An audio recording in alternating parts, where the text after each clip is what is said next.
જય ભોલેનાથ। પેલા તો આજે શ્રાવણનો પહેલો સોમવાર છે। પહેલા સોમવારની તમને બધાને શુભકામના। શ્રાવણ માસ ચાલુ થઈ ગયો છે, આપણે બધા જ તહેવારો ચાલુ થઈ ગયા છે, મોજ માણવાની છે આપણે। આજે શ્રાવણનો પહેલો સોમવાર છે અને વાઈફ એક ગિફ્ટ લાવેલી છે। શું ગિફ્ટ લાવેલી છે એ તો ખબર નહીં, એ છે કે કંઈક ભોલેનાથને લગતું વળગતું કંઈક વસ્તુ હશે। શું હશે એ તો મને ખબર નથી, પણ હું તમારી સાથે શેર કરવા માંગુ છું। ખબર નહીં આની અંદરમાં શું હશે, ખોલીને જોઈએ તો ખબર પડે।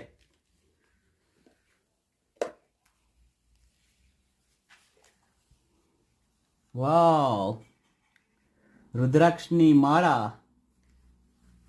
તો આ ભોળેનાથનો દિવસ છે ને આજે મને રુદ્રાક્ષની માળા મારી વાઈફે ગિફ્ટ કરેલી છે।